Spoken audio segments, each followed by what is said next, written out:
Om Namah Shivaya. Welcome to Om Namah Shivaya YouTube channel.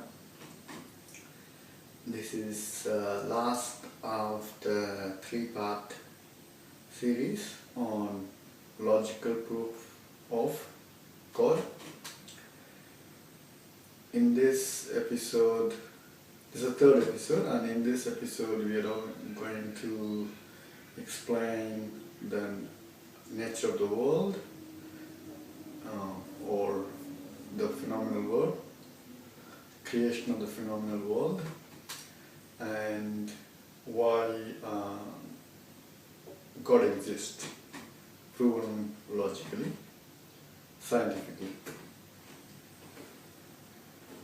In last two episodes we looked at the basic concepts that are necessary to understand and agree on the proof.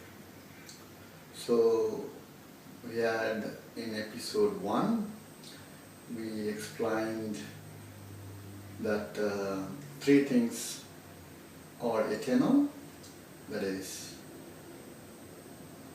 the world, souls and God. They are all eternal. And in episode 1 I explained what eternity means, and in episode 2 I explained the nature of the world, souls and God.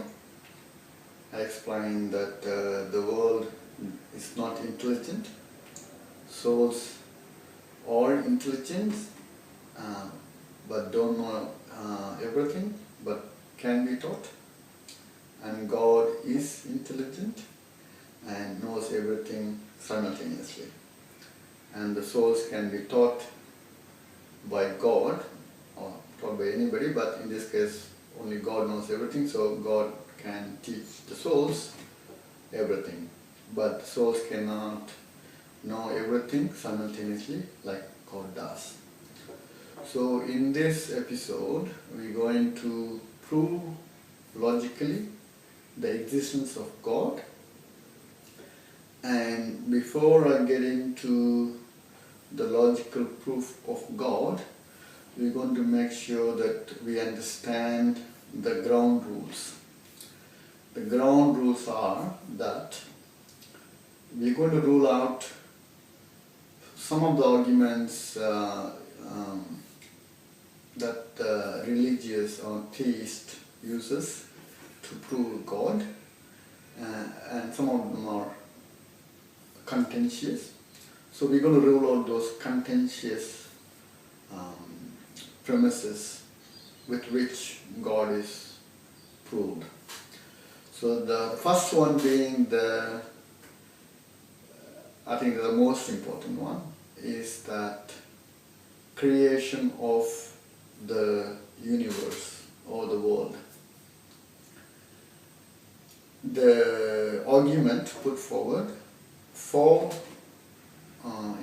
in favor of existence of God is that God has to have created this world from nothing. So we are ruling out the first premises for proof that something can be made out of nothing. And the truth is that nothing can be made of nothing. You have to have something to make something else. So we are not going to use that as an argument, and it is not a valid argument for or against. So we're not going to use that. So number 1, no creation out of nothing, ruled out. Number 2, again this is often argued premises for existence of God, that is miracles. God only can perform miracles. we are ruling out miracles as a basis for proof. The reason why miracles are ruled out is that we need to define what miracle is. So I'm not going to argue for or against miracles, but I'm not going to use that as a valid argument for proof of God. And depending on how you define miracles, God can create miracles. And my argument is that God does not do anything against the law that He sets Himself, or just a law, or the nature of the souls or the world. So it doesn't have to be something that He sets, but let's assume that there is laws of nature, and I do not believe any God that I would believe in to work against the laws of nature, whether it is set by Him or not. So if it is a crime for me to perform, it's a crime for God also to perform. So we are not saying that miracles do exist, and we're not saying that God does perform those miracles. We're not saying that. So miracles is ruled out as a point of argument. The main reason miracle is ruled out is that yesterday's miracle is today's science, and today's science is tomorrow's nature. So, for example, video, like the tool of communication that I'm using right now, could have been a miracle maybe just 100 years ago. And today, just a science, everybody knows it can be done. Tomorrow, that will be just nature. I mean, that's how the electronic media works. So everybody knows that's how electronic media works. So miracle is not miracle all the time. So if it's something is a miracle yesterday, it has to be a miracle today also and tomorrow also. So we're ruling out miracle as a basis of proof. And the next one I want to rule out is that the intelligent design. This is another famous argument put forward for proof of God, that intelligent design. So, and God has got a specific plan. And I do believe that that we cannot understand the plan, and I do believe it is God's plan, what's being done. But I'm not going to use it as argument for proof of God, saying that because things are the way they are, because that's how God wants it to be. That may be true, and I do believe it is true, but we're not going to use that as an argument for proof of God.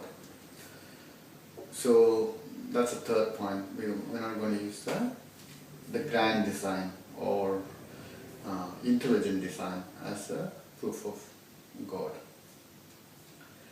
And we are not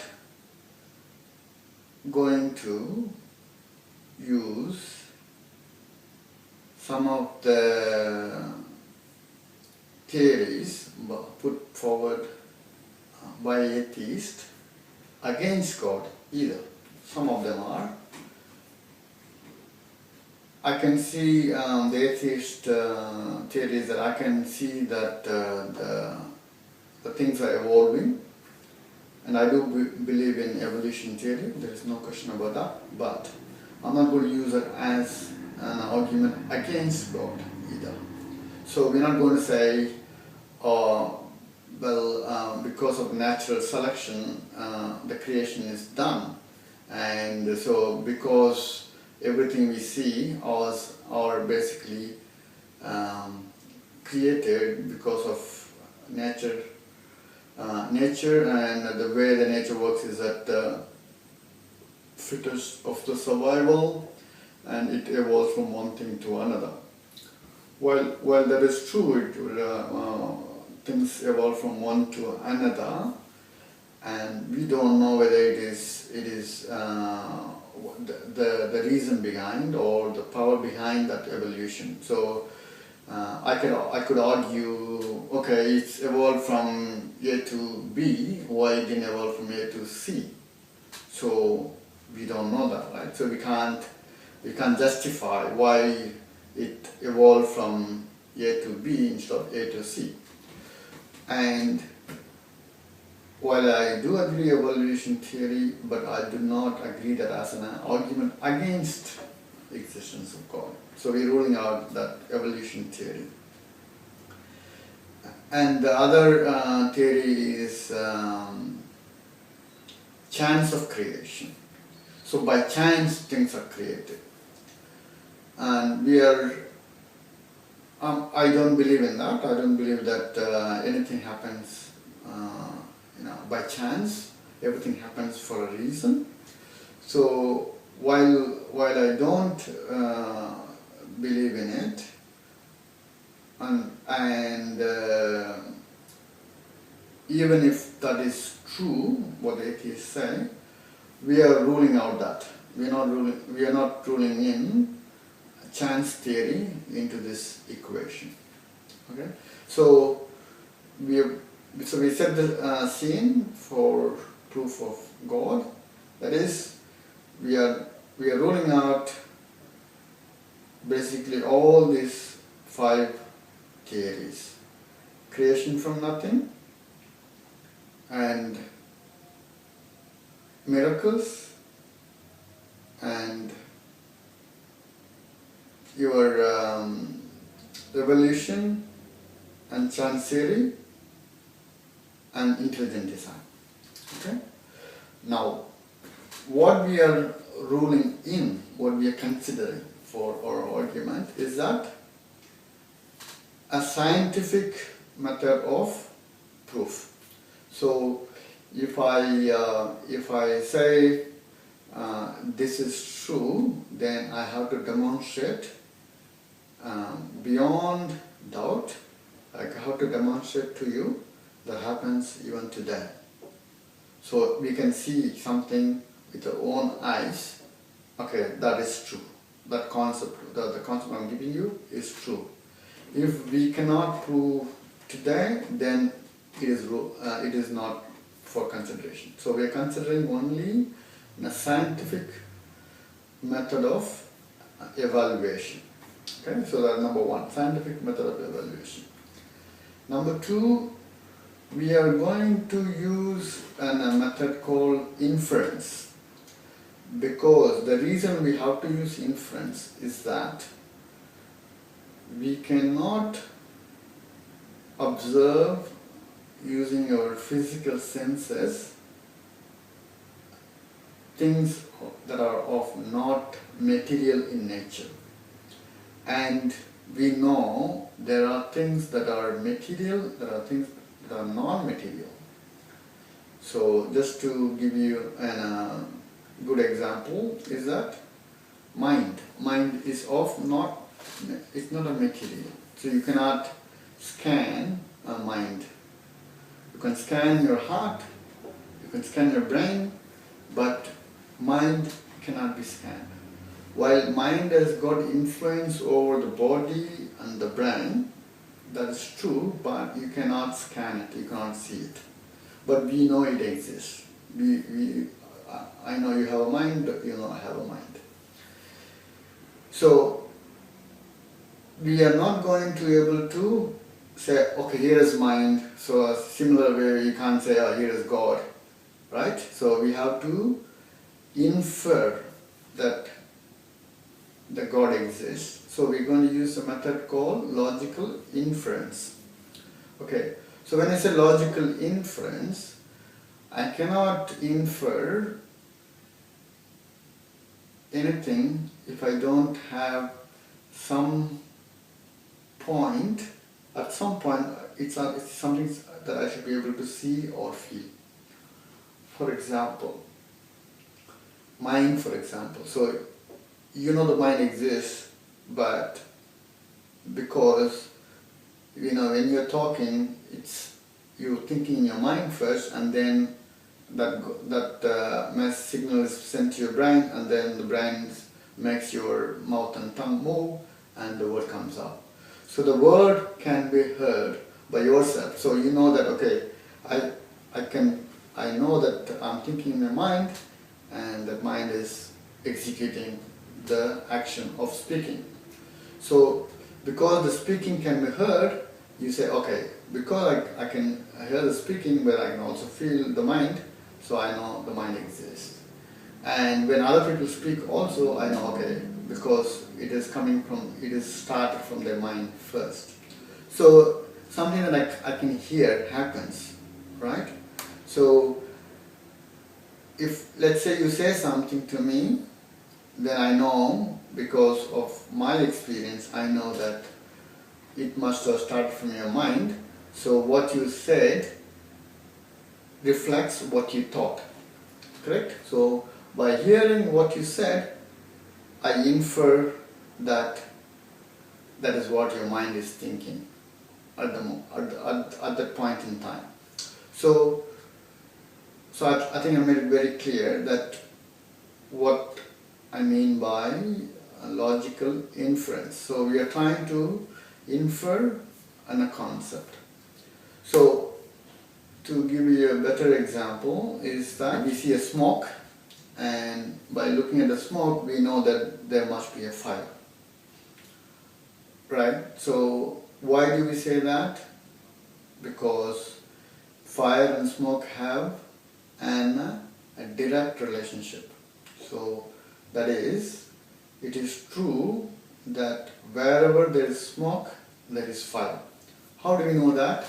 Because from our experience, wherever we found smoke, there was a fire behind it, correct? And if you take it to the extreme, you can say, look, because I have not seen any place where there is a smoke but no fire.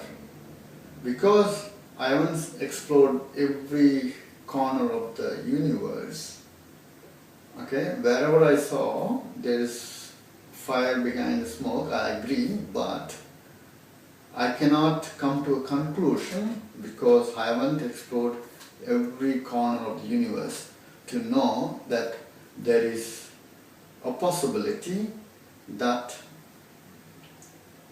there is a smoke but no fire.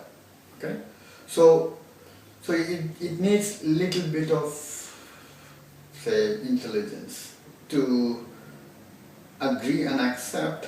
Yes, okay. I can say beyond doubt that wherever there is smoke, there is a fire. Okay?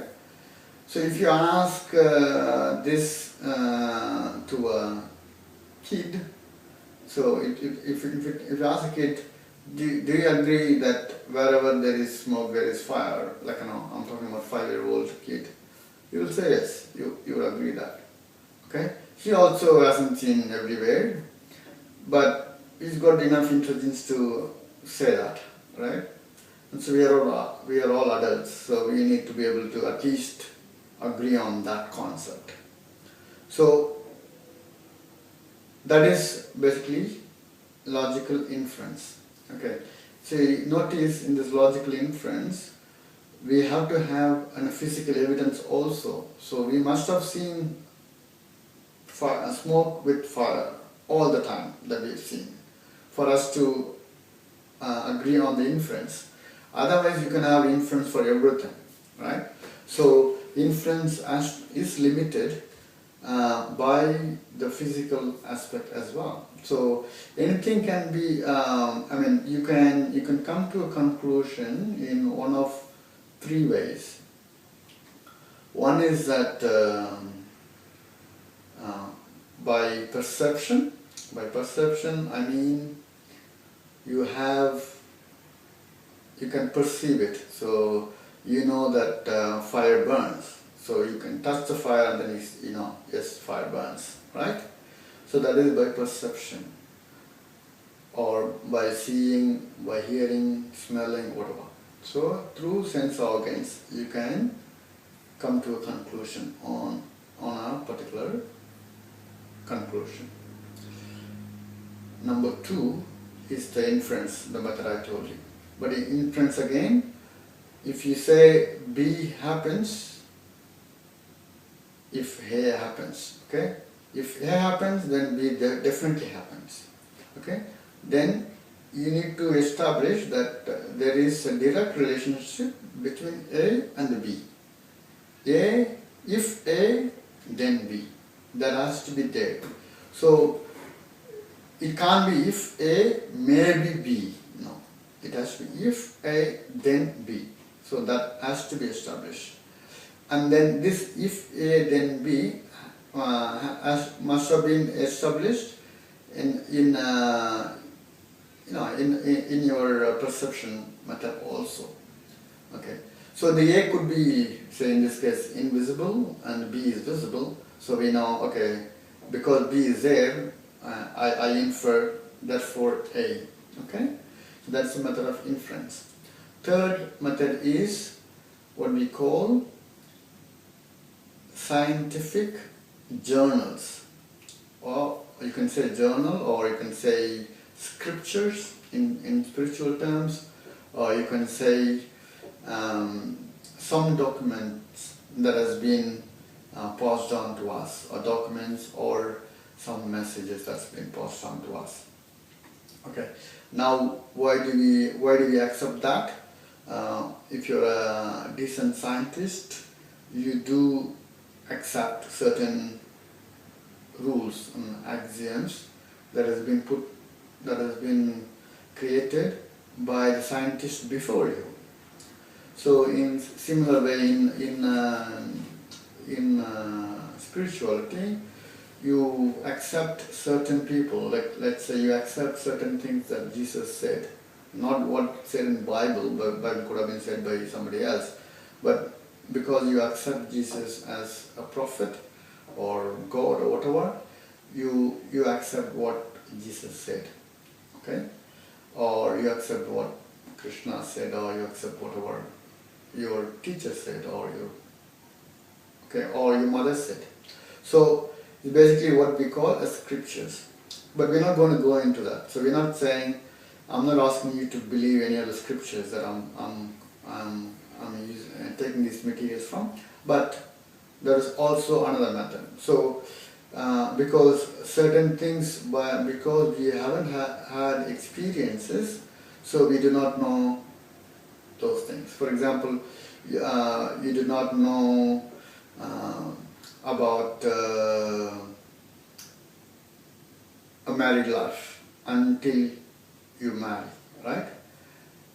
And your mother might say what, or your father might say what is married life going to be, right? So you're going to believe him because he's already been married and he's telling you from his experience. Because you believe in his words, he said, yes, I agree. So you come to a conclusion, okay, marriage means this, right? So that is what we're talking about in terms of scripture. So if somebody was already gone through that path, it's not that he's telling you that you'll also go through the path, but he's saying, okay, there are certain things. So for example, the concept of going to heaven and hell. So these are the concepts in almost all the religions are there, and this concept, while you may not agree and I may not agree either, but this, if I believe is in a particular, if I believe in Jesus, then I say, okay, because I believe in Jesus, I cannot take his word for it. So we have certain things we have to say, okay, I'm accepting now that yes, it exists, but I will be sure when I really experience it myself. Okay, so and we're not going to use that as a basis for proof here. So we looked at three types of conclusion, where to arrive at a conclusion. One is perception, second is by inference, third is by scriptures. And we're going to use inference, and inference obviously have link to the perception. So that is what we're going to use to prove God concept. Now, coming to the third section of this episode is understanding the world, the creation, for us to understand why we say God created the world. And if you remember, in episode 2 we talked about intelligence, right? And in episode 1 we talked about eternity.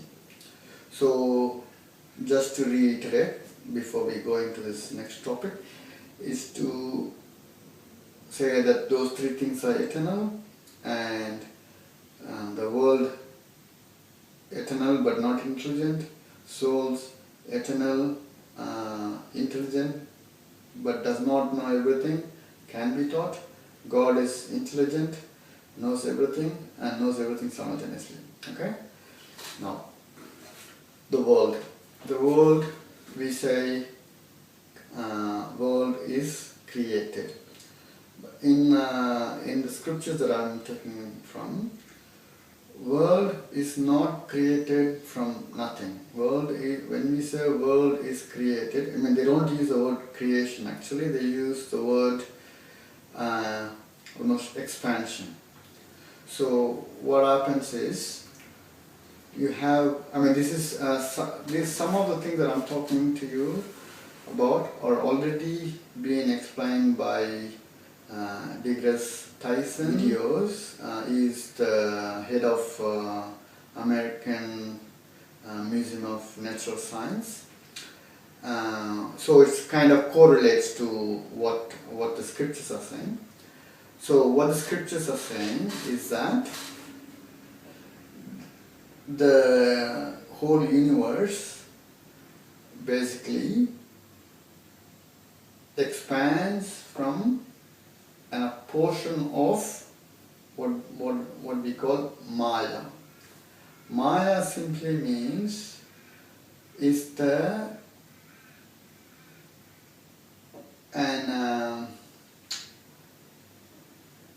it's a subtle form of the whole universe, if you like. It's a very subtle form of the whole universe. It is a physical. I mean, it is not. When I say physical, it is not intelligent, but it is a matter in a very subtle form. So this subtle matter is called, I mean in English it's called primordial matrix. So this primordial matrix, let's say this my palm is primordial matrix, okay, and the whole universe, okay, comes out of a part of it, not the whole of it, but a part of it. The part of it expands, okay, and goes back. And what the timelines given for this process of the cycle of expansion and then contraction, okay, this is given as 4.312 billion years in the scriptures. Okay, just to give you just to put things in perspective, this book that I'm referring to was written in 12th century, okay, 12th CE, and this book was referenced. I mean, this book is almost what they call sequel or translation, if you like, of scriptures given by Lord Shiva himself, and there's a whole new topic about religion. I'll do a separate video, but in this video, so this book is referenced by this book is the book that is given by Lord Shiva when he appeared as a king in south of India in the 10,000 BC. I'm talking about 10,000 BC because in Tamil literature we break the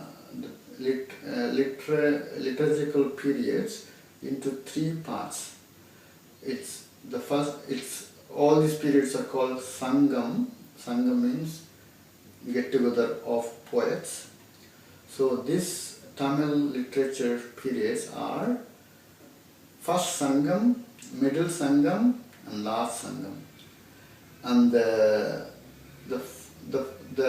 last Sangam basically goes on for 1,600 years, and it finishes in 100 CE after birth, 100 after Christ's birth, 100 CE is when it finishes. So we are talking about 1,600 years before that is the start of the last Sangam. And the middle Sangam goes for 4,400 years.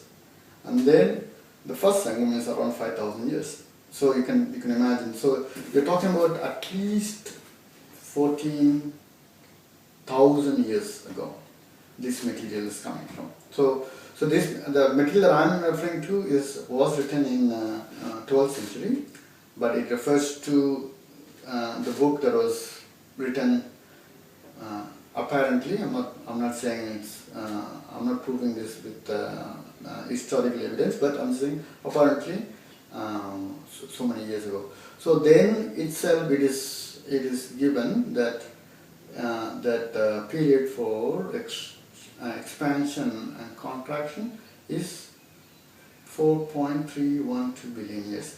This almost coincides with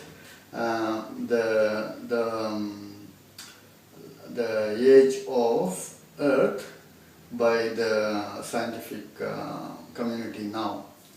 So this is the whole heaps of astronomical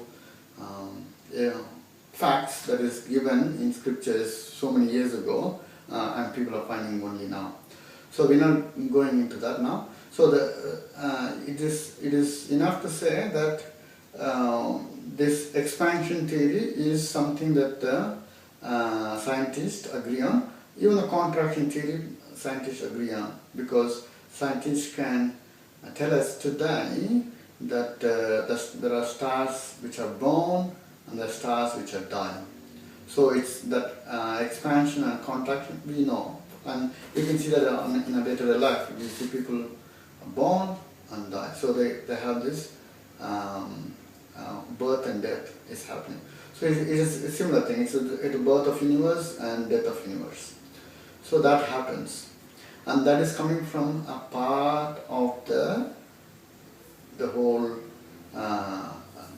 Maya, and that part is called the scientific word for it is primordial matrix, and the primordial matrix is what is used to expand. So, and one of the deGrasse Tyson's video, he explains the expansion of universe as let's say you have a very, very tiny particle. It's like 1/1,000,000th of an atom size, right? But it's so hot that the protons in that is basically the whole the tiny particle has the same weight as the whole of universe today.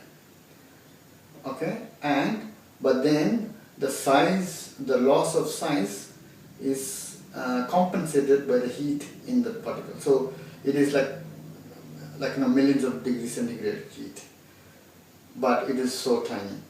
and then as it expands it cools down, and then the protons multiply, and so basically the weight of that particle is kept same, and the size keeps increasing and the temperature keeps cooling down. So as it expands, temperature cools down. As it expands, the weight doesn't change. The weight is constant. Okay, and that theory fits right in with this expansion theory that's written in the scriptures. So we're not talking about some non-scientific mumbo jumbo here. We're talking about quite scientifically proven concepts, but happens to be in the scriptures and happens to be used to explain the existence of God. Okay, so we understand, okay, this universe is an expansion and a contraction, and we saying it basically that the primordial material always exists, and this expansion and contraction is happening, and now we're going to say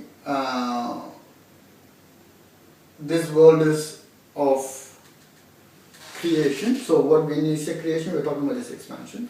So we're saying it is of creation, and anything that is created has to be created. Okay, that's the point I'm trying to make. Anything that is created has to be created by an intelligent being. Okay, they cannot create by themselves, especially non-intelligent. Okay? And non-intelligence cannot create by itself. And there's also another logical explanation of why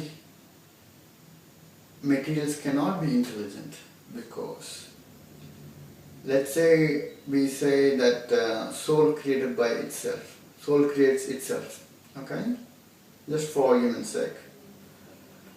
Now, if the soul creates itself, soul cannot be eternal, can it be? Right? Because if it is eternal, there's no place it doesn't exist. It exists everywhere. So where will it create itself? So there is no question of creating itself. And if you're not eternal, then you're not intelligent, because you have to be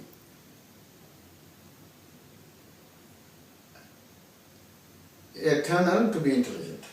So it's like a chicken egg situation. So, and a thing cannot be created unless it is created by intelligent being, and an intelligent being cannot create itself because it's already intelligent.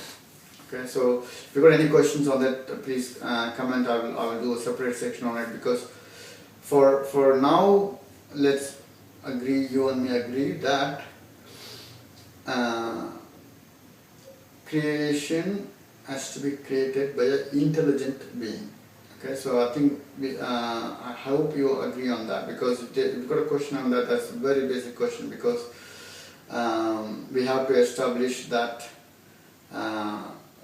this expansion has to be done by an intelligent being. Okay, and so if you don't agree on that, then there's nothing that I can do, and so things have to be created. So now let's come to the point of whether this universe expansion is a creation or not, or is it subject to that premises that it has to be created by intelligent being. Okay, now we can do that quite scientifically, because if, let's say that the theory is that anything that is liquid can be vaporized. Okay? If you heat them well, it can be vaporized. So you say, okay, let's take water. So water you can vaporize it. Okay? And let's say petrol. So we need to say we need to prove petrol is a liquid. So to prove that is that we say, okay, if I heat it up at certain point it should get vaporized, then I agree it's a liquid. Okay, I'm just giving you an example of the premises that I'm going to use. So because it conforms to certain physical rules, we know that, okay, if this is conforming to this physical rule, that means water and the petrol are of the same, have this characteristic of a liquid. So both can be called liquid. Okay? Now, this world we know has got birth and death, the things that appear and the things that disappear. So something that we know for sure is that the bodies appear in the womb and they disappear. So this body has to be created. So they cannot happen by themselves. So we're ruling out, remember we're ruling out chance theory. Okay? So this body has to be created. And any material, like for example, same with the trees and same with anything that appears and then disappears after some time has to be created by an intelligent being. Now, is this universe, or somebody might say, oh look, no, the universe is not, it does not conform to this particular premises that you're talking about, because universe always existed. If I say no, it didn't exist, then you will say no, how do you know? You were just born, a few years ago, a few decades ago now. The universe has been there for 4.5 billion years. So it's going to be an endless argument. But what if I demonstrate to you this universe and your body or your anything that you see in this world, anything you see in this world and the universe, they are of the same nature. What if I demonstrate that to you? Okay, you say, okay, demonstrate that to me. Okay. So, once again, this is what the scripture is saying, and I'm just trying to explain to you in English. So, what we can demonstrate is that if I can demonstrate everything that you see in this world and the universe are the same by a common attribute, then we agree that both have to be created. Okay? Now, in Tamil we call it Karyapurul. Okay? Karyapurul means anything that has got life and death, anything that appears and disappears are called Karyapurul. So,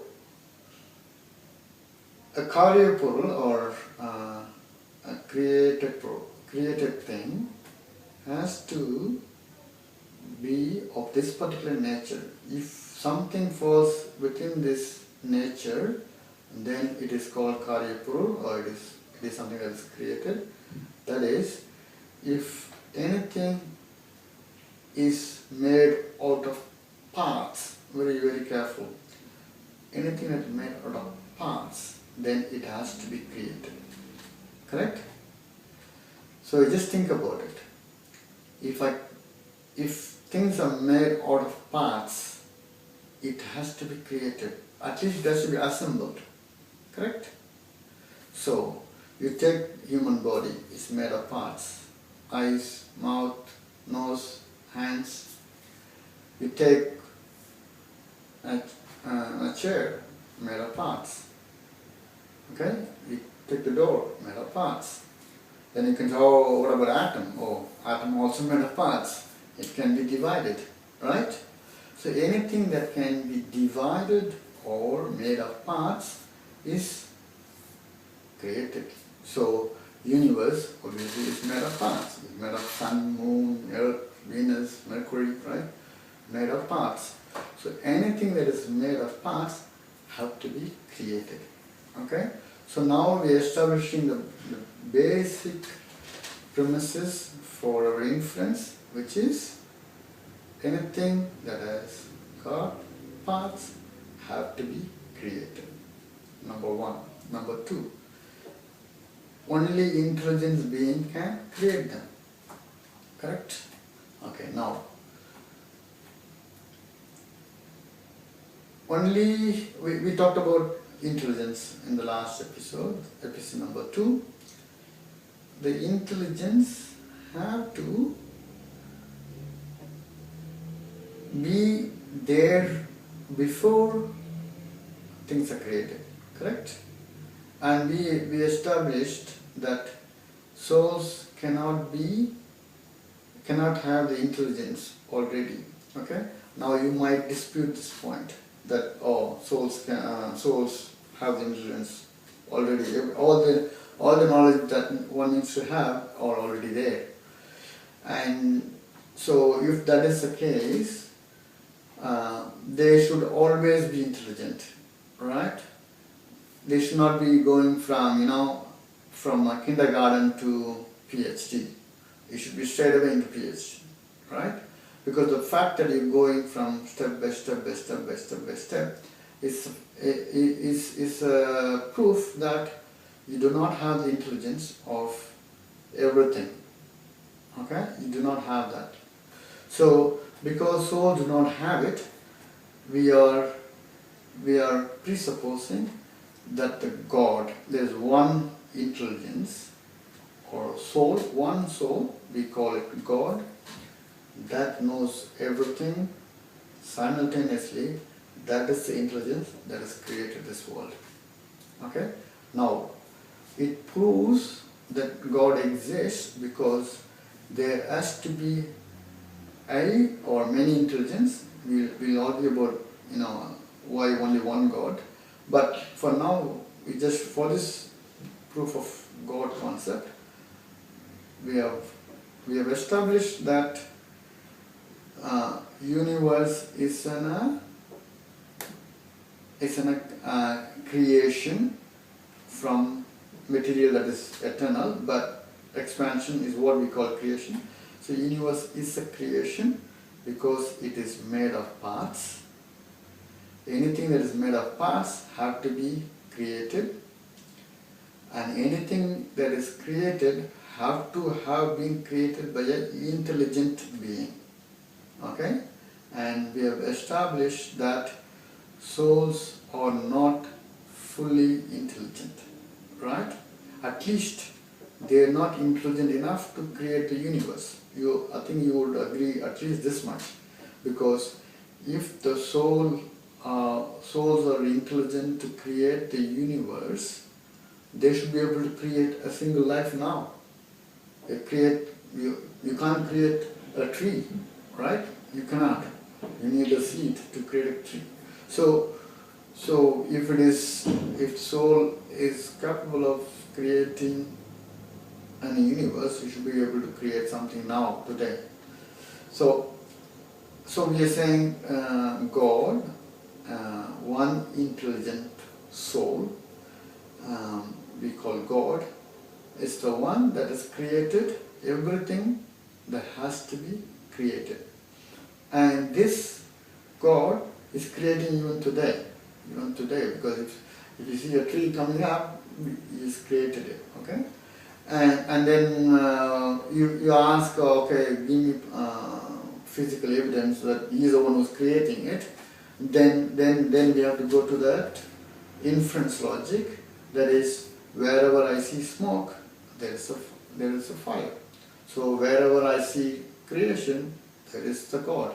He is the one who is creating it. Why we say God is creating it? Because a soul cannot create it, right? While we are saying that the tree is not growing on its own, because the tree is a soul, by the way. Tree is the soul is locked into that particular body we call tree, but the tree, the material, was created by God. In Tamil, we call our parents, in the Tamil word called Patrorgal. Okay? Patrorgal literally translates the one who received. Okay, the one who received.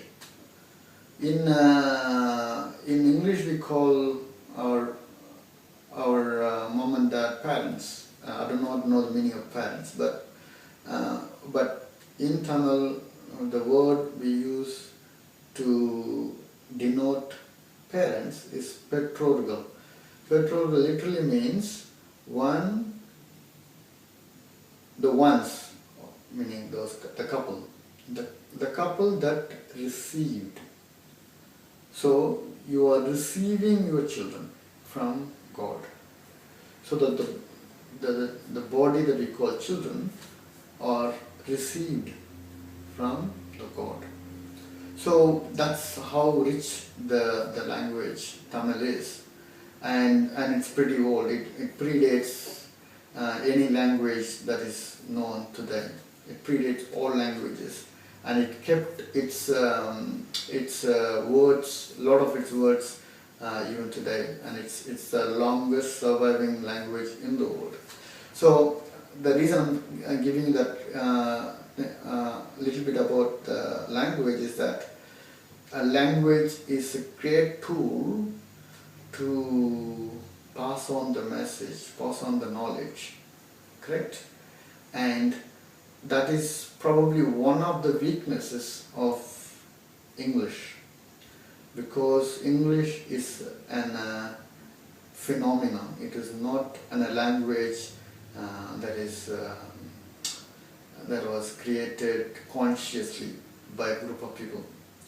But Tamil was basically started by, the grammar is written at least 5,000 years ago by one of the saints. But the point I'm trying to make here is that I'm not putting down English, but it's a great language. But in terms of spiritual knowledge, that language does not carry that spiritual knowledge because it's fairly recent language, and the words are borrowed, so it's kind of lost in translation, but Tamil is not like that. It's got a lot of these words which are pretty telling of in-depth knowledge. I'll give you a couple of more examples and I'll finish up this video. Another word is called body. The Czech word for body is yakai. Yakai. Okay? Yakai, broken into two base words, is yakai. Okay? Ya means soul in Tamil. Ya means soul. Kai means out of. Okay? So, yakai means, that is the body. It represents the word for body in Tamil is yakai. Yakai means expression of soul. Expression of soul. So because my body looks different to your body, right? And by nature my soul is same as your soul, but we have this another coating on the soul so that the soul learns, gains a knowledge, and this coating, what we call the world, in this episode we talked about, this coating has got basically three layers of materials or things. So here's the soul. Top of that soul, what we call is ultra subtle body. On top of that is subtle body, and top of that is a gross body. So what you see here is a gross body, and inside that is a subtle body, and inside that is the ultra subtle body. And the mind forms part of the subtle body. And so this yakai, which is the gross body, is an expression of your soul. In other words, is an expression of your subtle and ultra subtle body. Okay? So our soul and my soul and your soul are exactly the same, but they go through certain life experiences, not in one life but multiple life. So these life experiences are basically going from one life to another life to another life. Now in a separate video we are going to talk about what are the characteristics of God, and why we one of the characteristics is ever compassionate. I mean, full of compassion. Compassion is one of the characteristics of God, and this is another contentious point for atheists. Their question is, if God is compassionate, why is people having cancer, blah blah blah. So I'm going to explain all that in another video, not for this video. And so yakai is, in the Tamil word, yakai is expression of the soul. So that's how rich the language is, and I'm fortunate to have born into that language, and it's great not because of I was born into it, because it's got so much knowledge in just day-to-day speaking, and people don't realize it obviously, but once you start researching it, you are amazed at the amount of knowledge it carries in a normal day-to-day life. I'll just leave that with one more because I can't stop it. One more tradition. This is not to do with the language, but the tradition, and it shows the depth of knowledge that we Tamils have. Even today, at wedding, after the groom ties a nuptial knot on the bride, it's equivalent to, in Christianity, you wear a ring at the wedding. Just after that, the couple is asked to step outside of the wedding hall, and they are asked to look at the star. This particular star called Arundhati.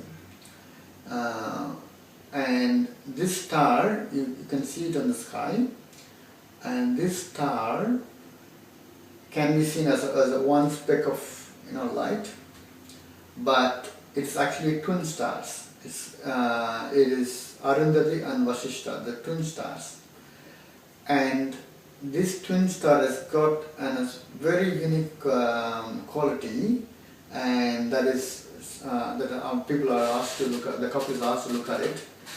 This quality is that if you find out, I'm not an astrophysicist, so you just check it with an astrophysicist, but according to my knowledge, apparently this is the only twin star pair that revolves around each other.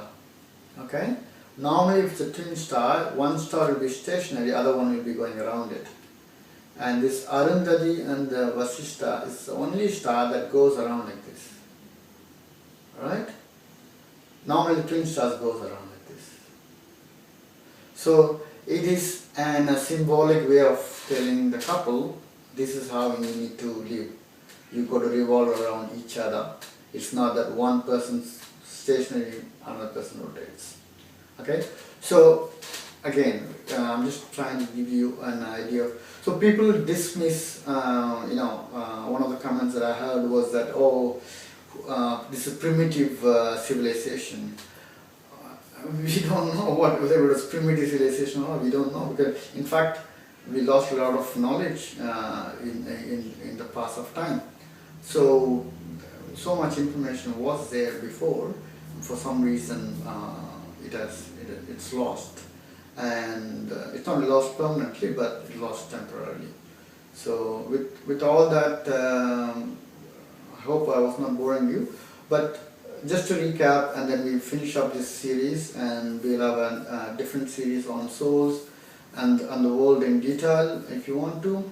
And please do comment, and please do tell me if you want other videos, and please do tell me if the time of the video is too long, or if you want any suggestion. If you got any suggestion whether I want to do graphically and stuff like that, please do tell me. But I do want to hear from you about these concepts, whether you agree or disagree either way, and whether you, even if you disagree, please click on the like button, and also tell me what you don't agree with me. Because if you just say dislike, it basically looks like the material is not useful to you. You may not agree with me, but it may be still useful to you. So if it's useful to you, please click the like button. And if you want to get more videos sent to you directly as soon as they are published, please hit on the subscribe button, and please do comments. And if you comment, if you ask me questions, then that will give me motivation to do more videos. And like I said before, my intention is not to convert you or anything, just having a friendly chat. And these are things that I've told you why I think is the proof that God exists. And unfortunately, God doesn't just walk on the street and say hi to you, but we have to be intelligent enough to understand what's behind things. So I think I have convincingly demonstrated the proof of God, I think. And so if you're not convinced, if there's anything that is you don't agree with, anything that needs to be expanded on, please let me know. And I'm not know all, but if I have enough, if I'm able to explain, I will definitely explain. Okay, thank you. Om Namah Shivaya. See you in next video. Bye bye.